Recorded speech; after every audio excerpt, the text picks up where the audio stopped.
Algo en nosotros sabe que tiene que haber más, así que tratamos de arreglarlo trabajando más duro, invirtiendo más tiempo para pulir el exterior y manejar nuestra imagen. Ajustamos nuestro comportamiento sin cambiar nunca el corazón. Pero la verdadera transformación no comienza con el esfuerzo, comienza con la renovación. Dios no comienza cambiando lo que hacemos, sino que comienza renovando cómo pensamos. Remodela la mente, restaura el corazón y realinea nuestros deseos. De la renovación viene la revelación. De la revelación viene la obediencia. Y de la obediencia viene una vida que refleja a Cristo en el mundo. Dios cambia cómo pensamos, transforma cómo nos sentimos e inspira en cómo vivimos. Esta es una vida transformada. Avanzamos, Romanos capítulo 14. Vamos a estar en la tarde de hoy desde el versículo 1 hasta el versículo 9. En este capítulo que se titula de la siguiente manera, habla acerca de los débiles en la fe. De eso vamos a estar tratando en la tarde de hoy. De hecho, el mensaje de este sermón se ha titulado Libertad con responsabilidad. Libertad con responsabilidad. Y para iniciar, vamos a estar teniendo un momento de oración. Amén. Bendito Dios y Padre de la gloria, te damos gracias. Te damos gracias, Señor, porque eres tú quien nos instruye y nos guías a través de tu palabra. Te doy gracias, Señor, por cada uno de mis hermanos y hermanas acá presentes. Te pedimos, Dios de la gloria, que tu Espíritu Santo obre en cada uno de nosotros, nos guíe, nos ilumine. Podamos, Señor, aprender de tu palabra, ponerla en práctica en nuestras vidas y de la misma manera poder llevar el mensaje del Evangelio a las personas que están a nuestro alrededor. Nos ponemos en este momento en tus manos como siempre y te rogamos, Señor, que sea tu amor ministrando en cada una de nuestras vidas. Te lo pedimos en el nombre de Jesús. Amén. Amén. Hermanos, un poco el contexto. Esta epístola dirigida a la iglesia en Roma. Era una iglesia, como ya hemos hablado, mixta. ¿Qué queremos decir con que era una iglesia mixta? Estaba compuesta por gentiles que habían creído en el Señor, eran gentiles cristianos, y también tenían judíos que se habían convertido al cristianismo. Y dentro de estos dos grupos, en este capítulo, como hemos visto desde el 12 también, pero en este capítulo se asoma que existía una inclinación de un grupo en poder seguir guardando ciertas restricciones o ciertas leyes y debían obedecerlas, o ellos sentían que debían obedecerlas al pie de la letra. Y el pasaje hace referencia a dos grupos, a dos restricciones, mejor dicho. Una era la de los alimentos y otra era acerca del día, y hace mención en lo que corresponde al día de reposo. Y estas restricciones que se querían o se estaban practicando o se querían imponer entre un grupo y otro dentro de la misma iglesia causaron críticas, estaban causando que un grupo se alejase de otro grupo y que de esta manera estos que eran un poco más críticos entonces también juzgasen a los demás que se encontraban dentro de la misma congregación. Así que el pasaje en esta tarde nos exhorta a corregir este tipo de error. Y el pasaje nos llama a la reflexión en cuanto a la crítica y en cuanto al juzgar sin una razón sólida. Y les invito a que puedan estar buscando en sus Biblias. Creo que también lo vamos a tener en pantalla. Romanos capítulo 14. Vamos a estar leyendo ahorita desde el versículo 1 hasta el versículo 3. Y dice así la palabra del Señor: recibid al débil en la fe, pero no para contención sobre opiniones, porque uno cree que ha de comer de todo, otro que es débil come legumbres. El que come no menosprecie al que no come, y el que no come no juzgue al que come, porque Dios le ha recibido. recibido. Y vemos este pasaje, ¿verdad? Presenta una controversia. Estamos viendo del capítulo 12 en adelante hasta el 15 una serie de instrucciones de los deberes cristianos y cómo un creyente debe comportarse en distintos escenarios. Y aquí comienza este pasaje diciendo: recibid al débil en la fe. Y dice: no para contender, es decir, no para discriminar, no para argumentar, no para discutir. Y cuando habla acerca de esto, el llamado se hace entonces a otro tipo de persona. Es bueno ver estos dos grupos. Son ambos creyentes. Ambos grupos pertenecen a la iglesia. Está hablando aquí que tanto el que come como el que no come, Dios lo ha recibido. Y esto es algo importante que hay que resaltar.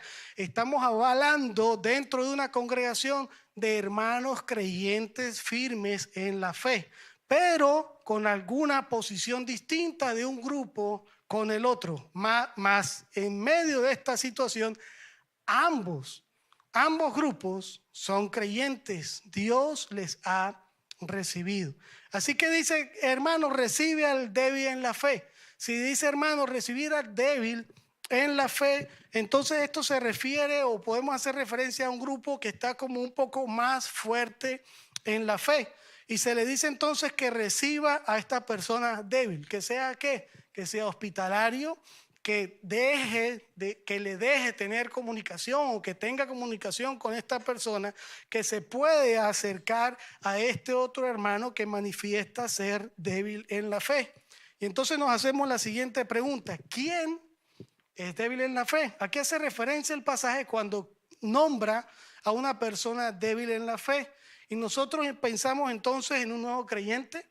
Nosotros podemos pensar en alguien que es de doble ánimo.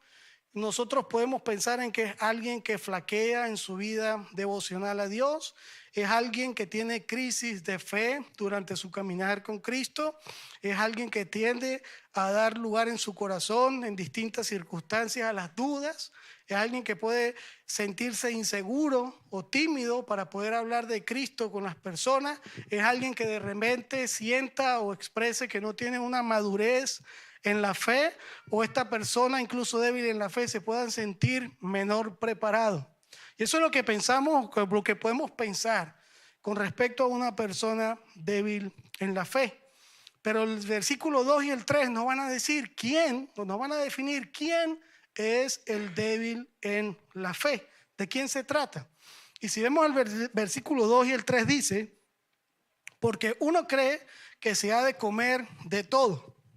Hay alguien que cree que se ha de comer de todo. Estamos hablando de restricciones, ¿verdad?, alimenticias, que las encontramos en Levítico y en Deuteronomio como parte de la ley mosaica que debía cumplir el pueblo de Israel. Entonces dice: porque uno cree que se ha de comer de todo. Otro que es débil, el otro que es débil, come legumbres. Nos dice: el débil come legumbres. Esto no tiene nada que ver con la dieta, ¿ok? Se está haciendo la referencia. Si usted come legumbres y no come de todo, no es que usted es débil en la fe. Pero se está usando la ilustración y se está usando el pasaje para dar a comprender esta situación del débil en la fe. Y dice: el que come, o sea, el que come de todo, dice, no menosprecie al que no come, es decir, al que come legumbres. Y el que no come, el que come legumbres, no juzgue al que come, porque Dios le ha recibido. Aquí se hace referencia entonces a estas restricciones específicas: qué comer y qué no comer. De acuerdo a las leyes, habían cosas que se podían comer o no se podían comer dentro de lo que conocemos en el Antiguo Testamento, dentro de lo que conocemos en el Antiguo Pacto, ¿verdad? También Primera de Corintios, capítulo 8, si no me equivoco, habla acerca de la comida sacrificada a los ídolos, o de que habían alimentos en aquella época que eran sacrificados, ofrecidos a los ídolos, y después también se vendían en la carnicería. Entonces se habla acerca de tener una precaución en cuanto a la conciencia del hermano que sea débil, de el comer o no delante de una persona que tiene algún tipo de problemas con esas situaciones. Mas, sin embargo, también está la instrucción, bueno, lo que está hecho para comer, ¿quién es un ídolo? No es nada, no es nadie, pero por razones de conciencia, para cuidar el testimonio, para ayudar a aquel débil en la fe, entonces es tener restricciones o abstenerse de lo que no sea provechoso. Y eso también lo toca Corintios, ¿verdad? Habían animales que se ofrecían a los ídolos, y habían quienes no tenían problema con comprar y consumir esta carne, pero habían otros que no lo hacían. Así que estamos hablando de un asunto de conciencia. Estamos hablando de una madurez, y una madurez sana, otorgada por Dios para tener buen discernimiento. De eso estamos hablando.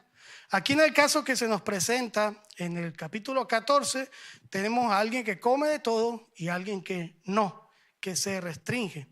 Ahora, si vemos el pasaje, nos dice que el débil en la fe es aquel que come legumbres. Lo vemos claro, ¿verdad?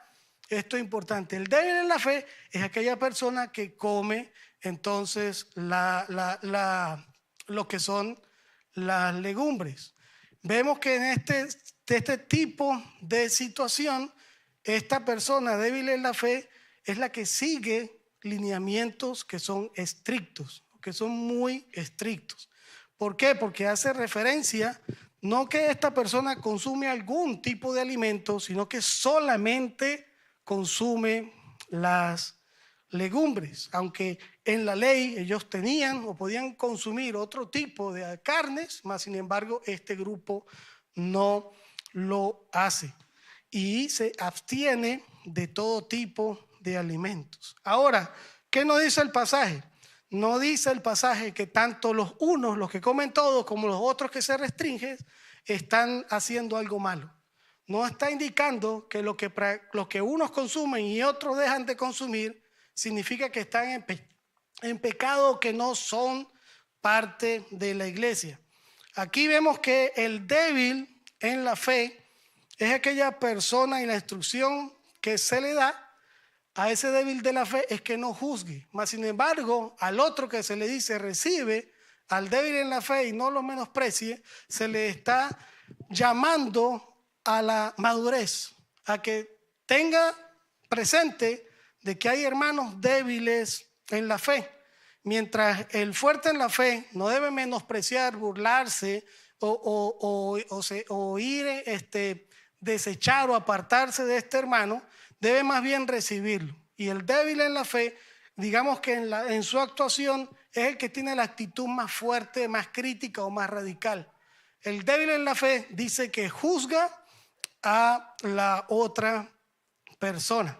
Es el que juzga a aquel que come todo. Entonces entendemos, y aquí definimos al débil en la fe, en la cual hace referencia a Dios en su palabra, que no necesariamente es alguien que sea un nuevo creyente, no es una persona que tenga poca madurez o poco tiempo en los caminos del evangelio, sino que el débil en la fe se caracteriza porque es una persona que se siente muy maduro y seguro de que lo que esa persona practica es totalmente lo correcto, que llega al punto de que si otra persona no lo practica de la misma manera y no cree igual que él, entonces esa otra persona no es un creyente verdadero.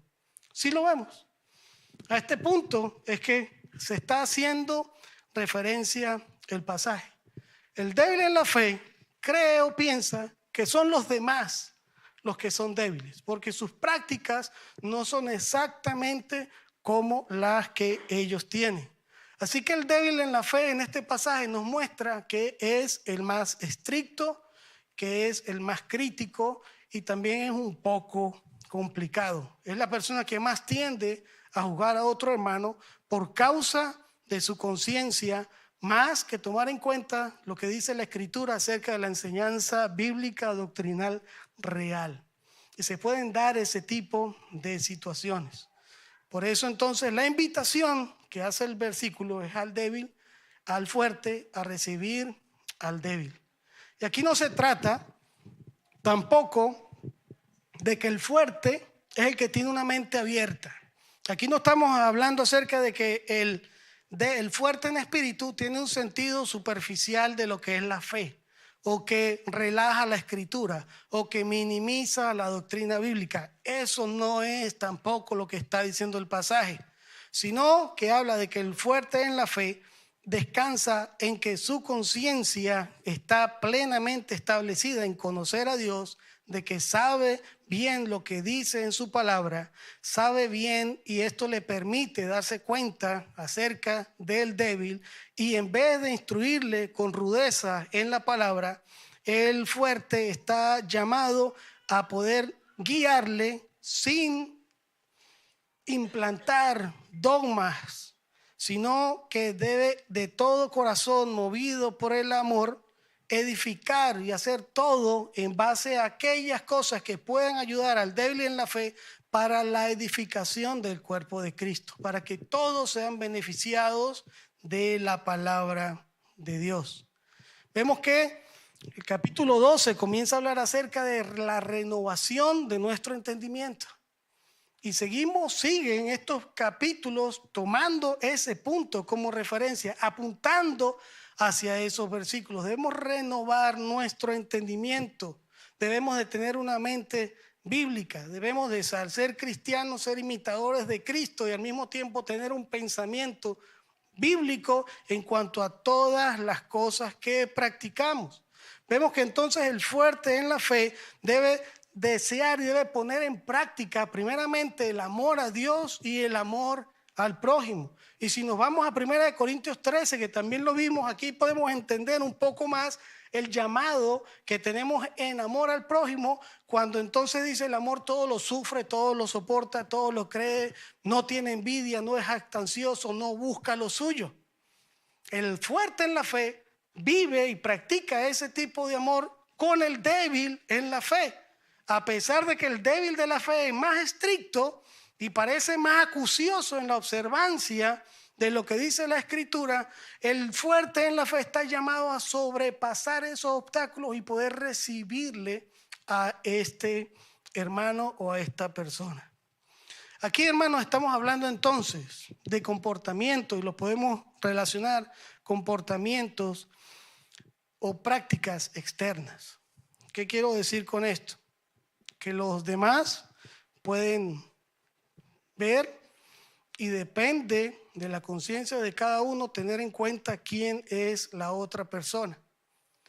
De que esto no es un asunto para atacarse entre los hermanos, tampoco es un asunto para ridiculizarse entre los hermanos y mucho menos para tender a juzgar la libertad que todos tenemos en Cristo. El llamado es que no debemos ser jueces de nuestros hermanos, porque Dios nos ha aceptado a todos como sus hijos. A todos me refiero a los creyentes que por fe han creído en Cristo Jesús. Y que la tarea de juzgar solamente se encuentra en manos de Dios. Y por eso continúa el versículo 4 cuando dice: ¿tú quién eres que juzgas al criado ajeno? ¿Tú quién eres que juzga al criado ajeno? Dice: para su propio Señor está en pie o cae, pero estará firme, porque poderoso es el Señor para hacerle estar firme. Poderoso es el Señor para hacerle estar firme.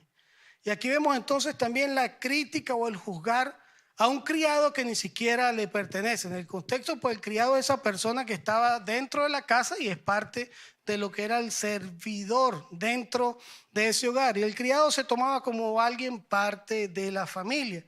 Y aquí estamos hablando, está poniéndose la situación de aquella persona que por lo menos puede decir: mira lo que está haciendo ese criado, que no es su criado, pero es el de otro, ¿verdad?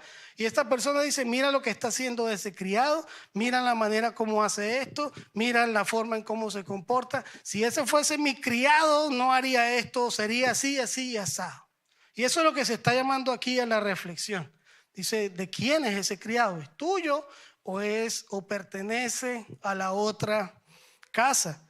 El asunto es que esta persona, nos dice la Escritura, o ese criado, no se sostiene por sí misma, sino que depende también de las tareas que tiene que hacer. Ahora, ¿qué nos habla este versículo 4? Que todas las cosas que una persona esté haciendo con respecto a las tareas que les corresponde hacer, cada quien sabe cómo va sirviendo dentro de la casa que pertenece. Y de esa forma le está diciendo, tú no juzgues lo que aquel criado haga, porque él está cumpliendo con su tarea, con su llamado, con sus asignaciones con respecto a lo que le corresponde hacer en esa casa. Es más, y dice, si algo malo hace, ¿para quién lo está haciendo? Para su Señor. Si algo bien hace, lo está haciendo para su Señor. Pero aquí entonces hace la salvedad. Sea para lo que sea, le vayan algunas cosas bien o en otras cosas mal. No es para estar juzgándolo, sino que tengamos la confianza. Y nos dice ahora nosotros a la iglesia y explica la palabra. Es Dios quien tiene el poder de hacer que ese criado esté firme. Es Dios quien tiene el poder para hacer que nosotros podamos cumplir de manera correcta con lo que con lo que Dios nos dice en su palabra. Y que cada uno de nosotros teníamos un llamado, una tarea, una asignación dentro del cuerpo de Cristo. Y cada quien le corresponde hacer algo que no va a ser lo mismo para todo el mundo. Y en medio de todas estas circunstancias, todos a quienes estamos sirviendo es a Dios. Entonces, estamos todos sirviendo a Dios, estamos siendo fieles al llamado que Dios está colocando en nuestra vida. No estamos para criticar al otro por lo que hace o por lo que deja de hacer. Si algo le sale mal, todos nos dolemos. Si algo le sale bien, todos nos contentamos. Si algo sale mal, es el Señor que también dentro de su soberanía lo permite. Si algo le sale bien, es el Señor quien está haciendo que las cosas vayan bien.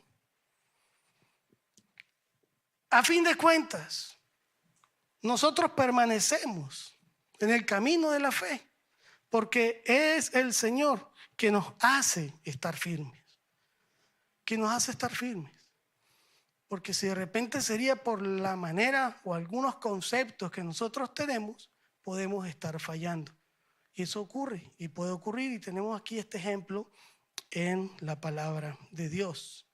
Y continúa el pasaje haciendo referencia ahora al día. Dice el 5, uno hace diferencia entre día y día. Otro juzga iguales todos los días. Hay quienes toman algunos días con mayor importancia y hay otras personas que todos los días tienen la misma importancia. Lo podemos ver de esa manera. Entonces dice, cada uno esté plenamente convencido en su propia mente. Cada uno esté plenamente convencido en su propia mente. Que nos hace estar firmes es el Señor. Y la firmeza que debemos tener nosotros es la que el Señor pone en nosotros. Debemos estar plenamente convencidos de las cosas que hacemos y de que lo estamos haciendo de la manera correcta, ¿verdad? Con convicción. Dice, el que hace caso del día, lo hace para el Señor. El que es importante un día específico más que otro, ¿para quién lo está haciendo? Dice, para el Señor. Ese es el deber ser. Y dice, y el que no hace caso del día, para el Señor no lo hace. Es decir, el que no hace caso del día, el que para él no importa el día, también lo está haciendo ¿para quién? Para el Señor. Eso es lo que indica allí. No es que no lo hace y por eso no toma en cuenta el día. No, está hablando de ambos casos, tanto el que le importa un día específico como aquel que le importan todos los días. Ambos tienen esa manera de convicción en su mente de saber que lo que están haciendo es para el Señor. Dice, el que come, para el Señor come. Dice, porque da gracias a Dios. Y el que no come, para el Señor no come. O sea, el que se abstiene de algunos alimentos, lo hace para el Señor, porque eso es lo que está en la convicción de su corazón y de su mente, dentro del lineamiento de lo que Dios indica en su palabra. Entonces dice, y da gracias a Dios. Ambas personas, lo que están haciendo, lo están haciendo para el Señor. Ahí está lo importante. Hace referencia entonces al día. Y esto lo que nos quiere indicar es que si alguien hace algo a un modo distinto al tuyo, no significa que esa persona está errada. o que esa persona lo practica por algún capricho propio, sino que hay que tener en cuenta para quién lo está haciendo. Hay quien pueda observar un día especial, hay quien pueda que coma de todo, hay quien se abstenga de algún alimento. Lo importante es por qué lo estamos haciendo y para quién lo estamos haciendo. Ahora, esto hoy en día se ve también. Sí, hoy en día se ven estas cosas. A mí a veces me han preguntado, ¿se puede comer de esto, de aquello? No voy a entrar en debate, pero a veces me han preguntado, ¿esto se puede comer? ¿Aquello se puede comer? ¿Esto otro no se puede comer? Y el asunto delicado acá es que se puede cuestionar lo genuino que pueda ser un hermano en Cristo por el hecho incluso de lo que pueda comer. Y es lamentable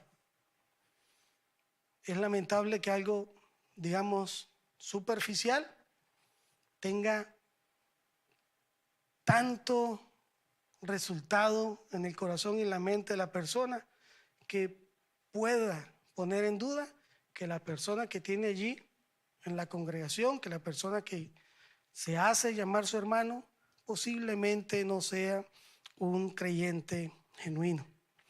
Aquí es algo delicado porque este tipo de situaciones puede condicionar la salvación de alguien de acuerdo a lo que coma, tomando en específico esto.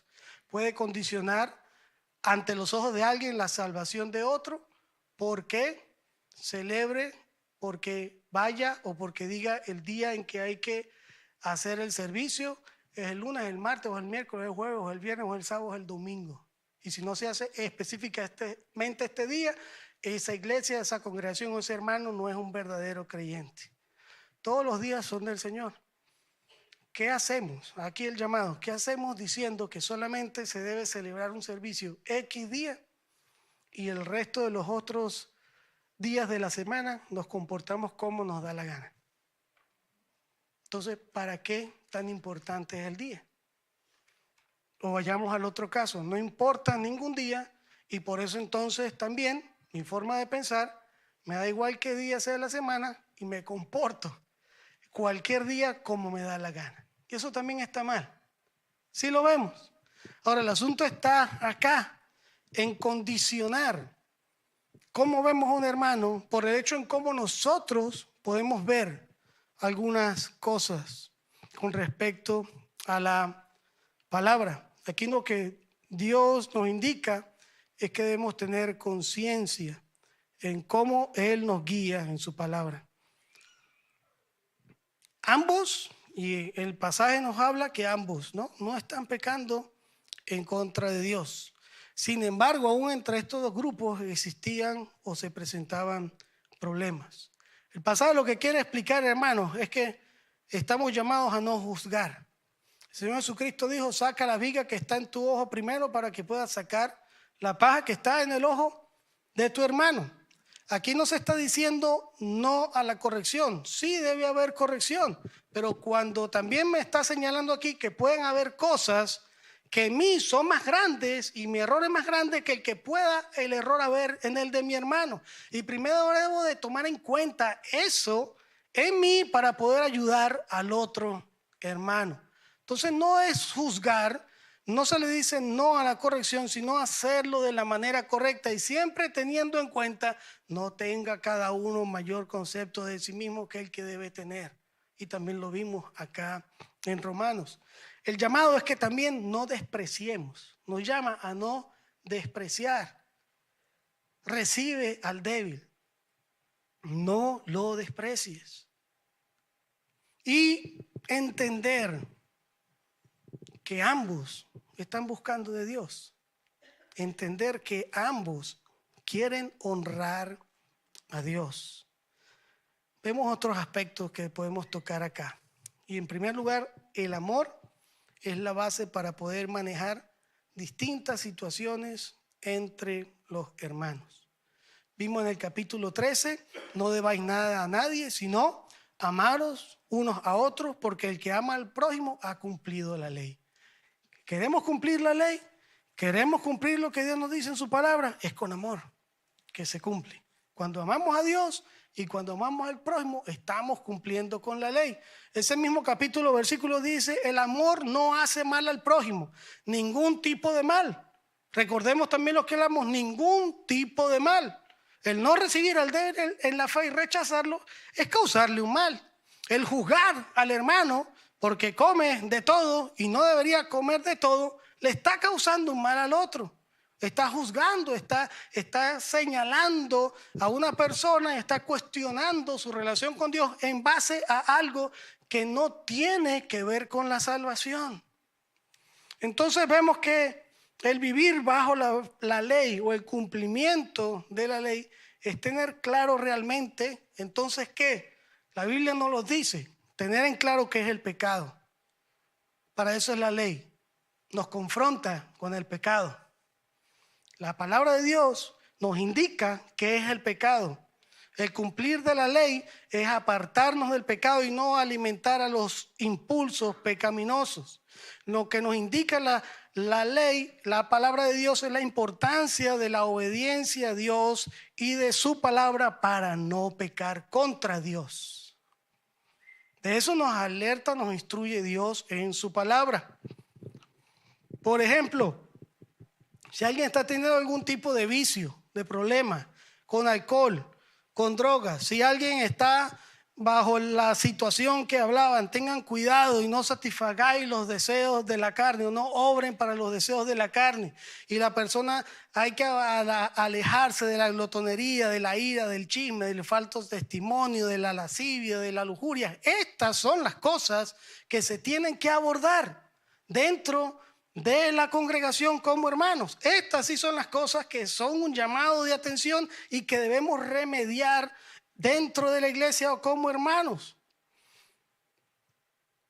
Ahora, si alguien piensa, y este es el punto, si la iglesia pasa o no pasa por la gran tribulación, si la iglesia, unos dicen que el arrebatamiento viene antes de la gran tribulación o viene después de la gran tribulación y se empieza a discutir por estas cosas, se está cayendo en el error que estamos tocando en el pasaje. Y se está hablando, se está juzgando por algo indebido. ¿Qué quiero decir con esto, hermanos? La base fundamental que tenemos como creyentes dentro de la iglesia es buscar de Dios, apartarnos del pecado y en esa manera también como hermanos en la fe ayudarnos en medio de las distintas situaciones. Pero a veces nos dedicamos más a discutir por asuntos doctrinales que lo que causan es división y separación en el sentido de que estoy mencionando de que no influyen en nuestra salvación. No influyen en nuestra salvación. En vez de estar peleando a veces por tantos asuntos doctrinales, deberíamos es de estar atentos y ayudarnos en medio de aquellas conductas que son impropias. Y ahí sí cuidarnos los unos a los otros. Y ahí sí estar pendientes de ayudarnos y de corregirnos los unos a los otros. Vemos entonces que a veces no importa que se esté lidiando con asuntos pecaminosos, pero sí es importante entonces aclarar cuándo es la gran tribulación y si la iglesia pasa por ella o no. Y si no me responde a esta pregunta, no importa lo demás, no es un creyente verdadero, porque no piensa como yo pienso. ¿Es antes o es después? Y obviamos lo que realmente es importante. Otro ejemplo que se puede señalar acá. Entonces, si se ora parado o arrodillado. Si se ayuna un día, 2 días, 3 días. Si se tiene un tiempo devocional a la semana, hay que hacerlo en la mañana o en la tarde o en la noche. Porque entonces es más efectivo cuando se hace de esta manera. El que está ayunando, ¿para quién está ayunando? Para el Señor. El que está orando, ¿para quién está orando? Para el Señor. El que está apartando su tiempo devocional mañana o tarde o noche, ¿para quién lo está haciendo? Para el Señor. Pero preferimos enfrascarnos en estas conversaciones. ¿Por qué? Porque decimos es que así funciona mejor todas estas cosas. ¿En dónde se prenden las alarmas? Porque aquí estamos hablando de que hay doctrinas dentro de la Escritura, dentro del Evangelio, que no son negociables, son básicas, ¿verdad? Pero también hay otras doctrinas que por el hecho de que se puedan llamar secundarias, no significa que no sean importantes. Por ejemplo, solo un ejemplo. La salvación es por gracia, por medio de la fe y no por obras. Lo entendemos, ¿verdad? Eso es una doctrina fundamental. La salvación es por fe y no por obras. Solo Cristo salva. Cuando escuchamos, entonces, ahora sí, de que se nos diga la salvación es gracia más las obras, ahí hay una alarma. ¿Sí se entiende? Porque eso sí afecta lo que es la verdadera enseñanza, doctrina y fe. ¿Por qué? Porque la salvación no es por obras, es solamente por gracia. Cuando se nos dice, no, es que tu salvación la mantienes tú por medio de tus obras. No, fiel es el Señor que nos hace permanecer firmes en la fe, porque no es por obras. Mis obras son buenas una vez y después de que yo acepto a Cristo como Señor y Salvador y busco caminar conforme a sus caminos. Pero esas obras no me mantienen salvo, porque la salvación, me indica la Escritura, no se pierde. Entonces, ¿dónde se prenden las alarmas?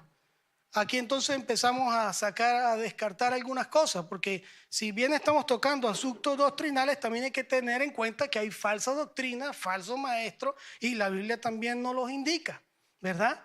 Y no estamos, por eso comencé hablando, estamos hablando del deber ser dentro de una conversación y los problemas que se estaban dando. Pero es bueno dar esta señalización, porque podemos decir, bueno, pero es que todo es ahora un poco más fácil, y entonces todo lo que diga cualquier persona es correctamente acertado con respecto a lo que dice Dios. No, ese tampoco es el extremo al que debemos llegar.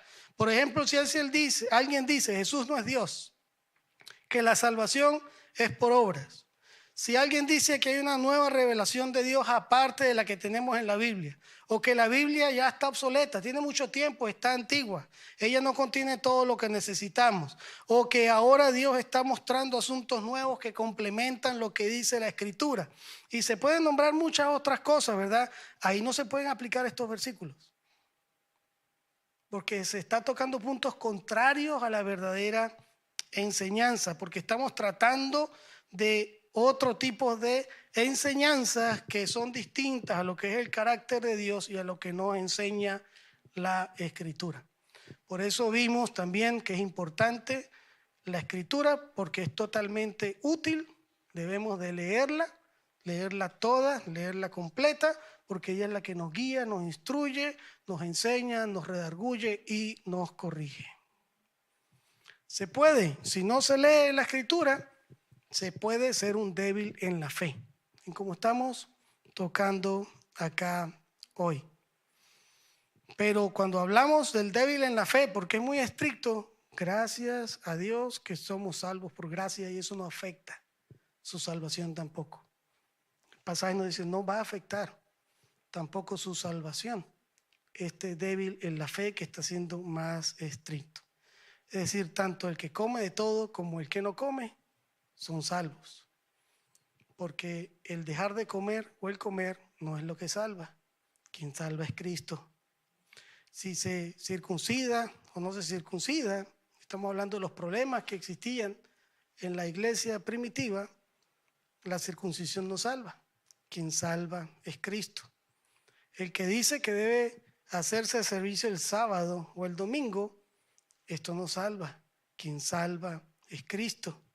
Y es otra vez la importancia de saber que mi salvación solamente está sujeta y está en las manos del Señor, quien me la da por fe cuando creo en Él. Y es su fe la que me hace reconocer que soy pecador, que necesito arrepentirme de mis pecados. Él ilumina mi vida y mi corazón. Me hace dar cuenta del error en el cual estoy. Y esa fe que viene por parte de Dios me hace reconocer y pedirle que por favor me perdone, me limpie de mis pecados y me rescate, me salve. Es Cristo quien lo hace todo. Es Cristo quien lo hizo todo.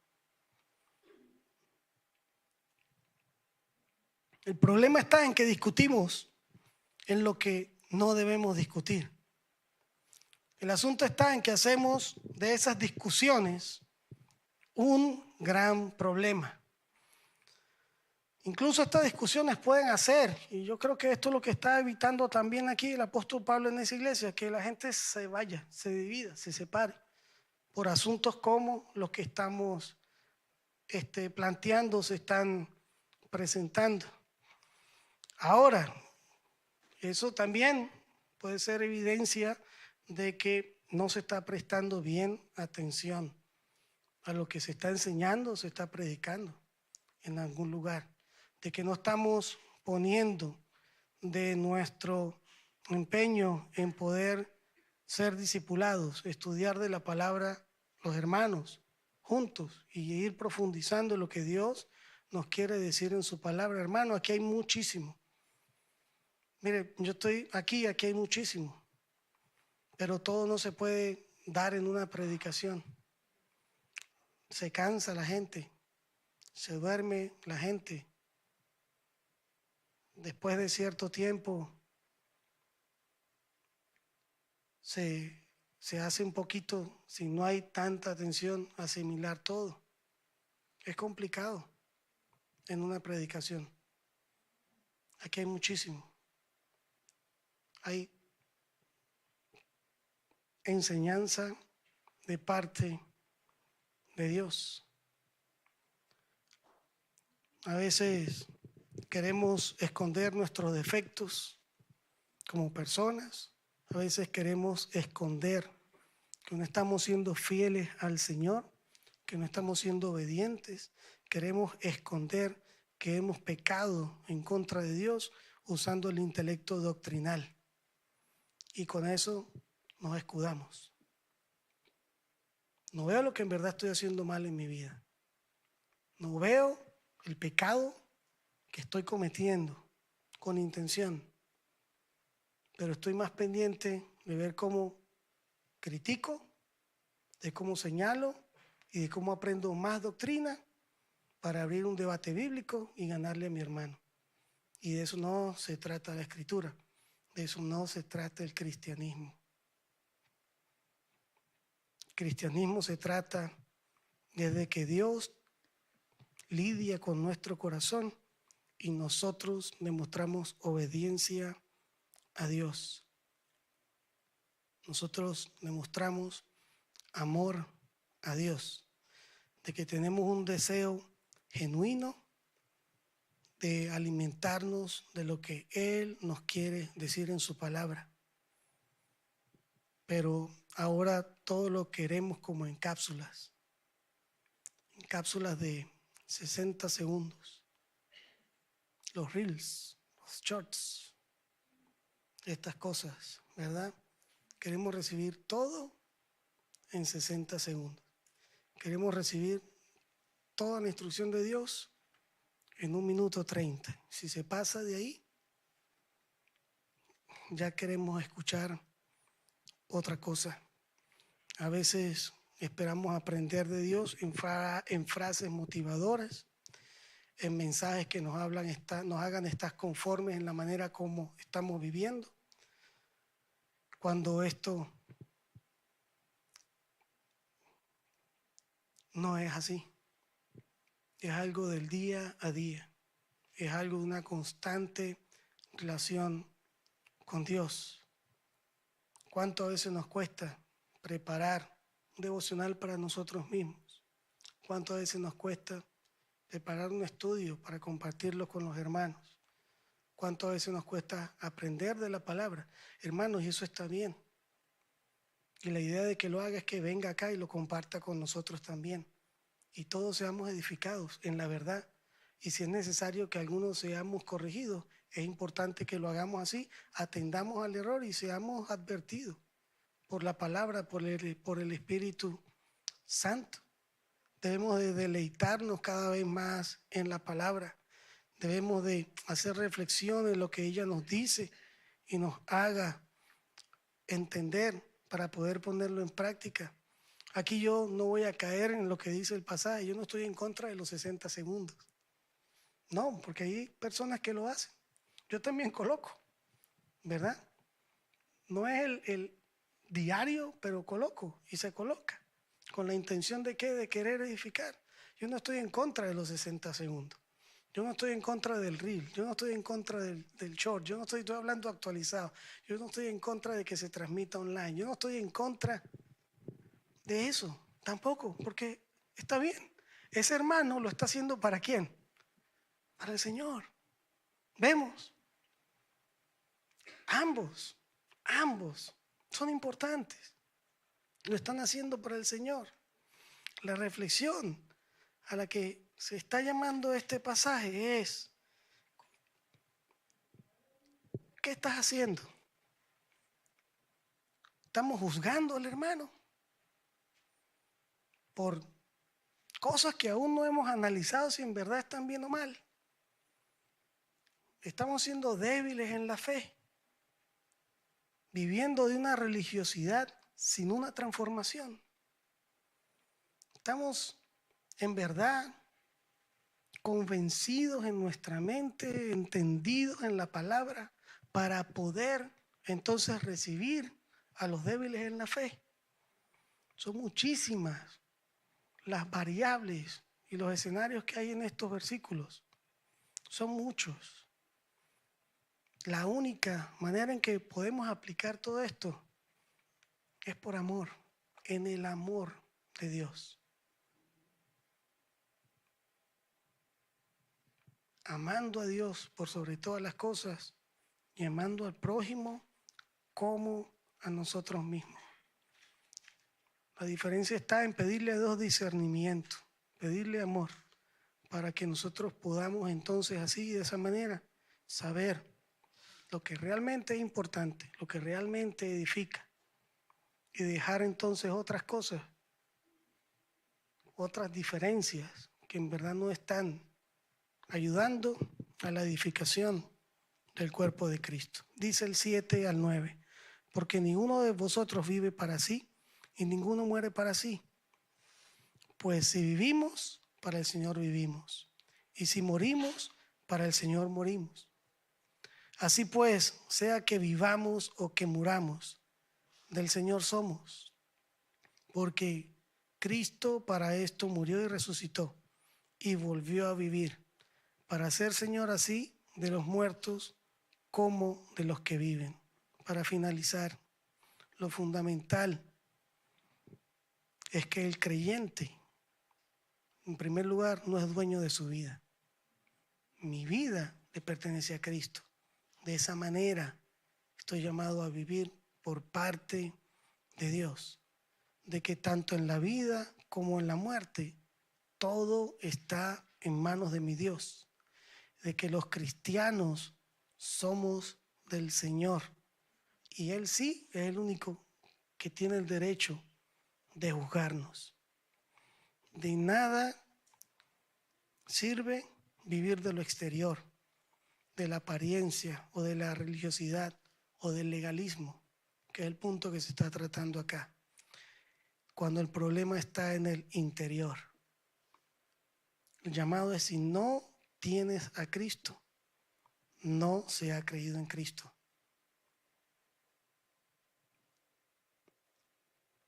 Cuando el interior no ha sido transformado,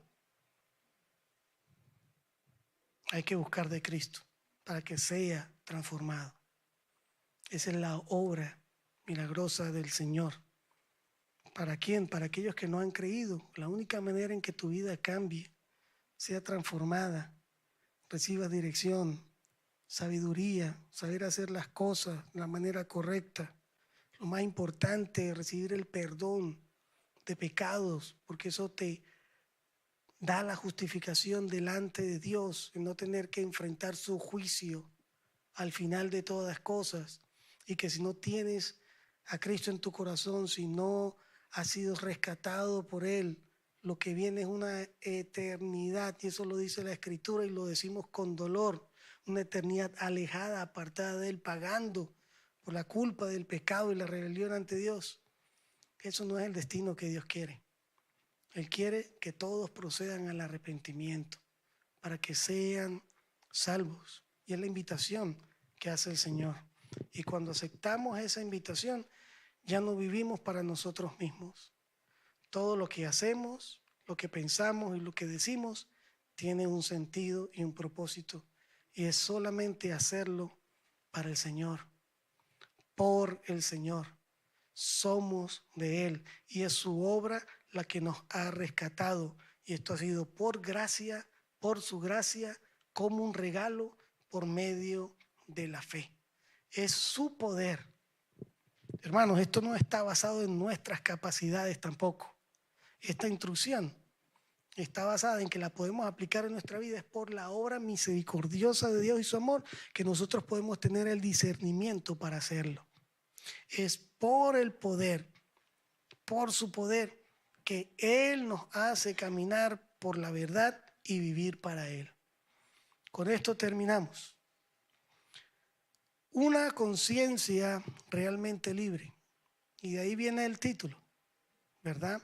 Una conciencia realmente libre es aquella que está firme en la fe, entiende su libertad en Cristo, obedece por amor y no hace tropezar a los otros creyentes.